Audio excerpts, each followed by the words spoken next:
Hi, my name is Seth. My story is not entirely unique, but from the past few years, God has shown me that every story can be used for His glory. I grew up in Des Moines, Iowa. Been coming to Celebration now for about 2.5 years.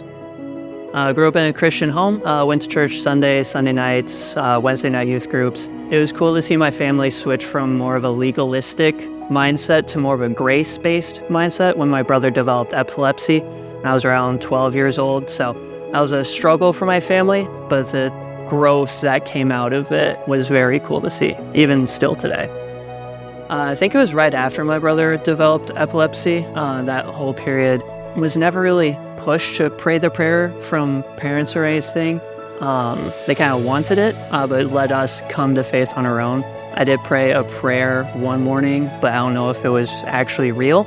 It wasn't until a few months later at just a church sermon that he was preaching, believe God and you'll be saved, basically. And I was just like, oh, okay, cool. So that is basically the decision that I made. Since then, it's mainly just growing in closer connection with him. Through high school, made a lot more friends in the Wednesday night groups, high school groups. We had the small groups that we could really go in depth to the Bible. And that's kind of when my faith came more my own. Till college, I went down to Texas. That was a time where kind of the first struggle of my life came, as my own. I had dreams of becoming a pilot, but unfortunately I found out second semester in that I had a medical issue with my eye that I couldn't see properly. So it was kind of this moment of all my future just kind of crumbling in a sense. And I was to the point of breaking into tears in the middle of the student center. That I was just heard God just go, I will use you no matter where you end up. And from then, it was just I had this peace about where I would go with my career, where I would end up living. So since then, I kind of dropped the pilot route. I found dispatch a year later and airline logistics and been there ever since. It's really cool to see how God can just in a moment take away all fear, anxiety. A few years after that, started dating a gal in college for a few years. The rest of college was great. We got engaged a few months after we both graduated. I moved to Dallas, and then a few months later, a few days before Christmas, she just broke it off and no contact after that. That was another large struggle in my journey. Without God, I don't know how that would have ended up.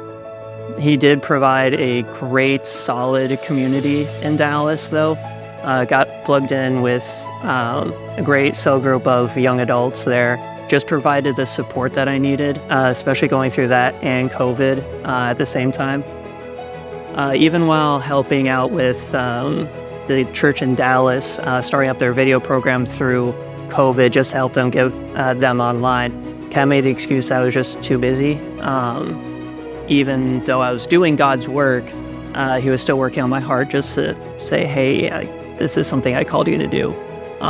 So through that, and then moving up here, just starting again, helping with tech, with Celebration, even just going on some of the missions trip to Estonia, just kind of, he's slowly been bringing me out of my shell and just saw the opportunities. So yeah, just finally getting it done.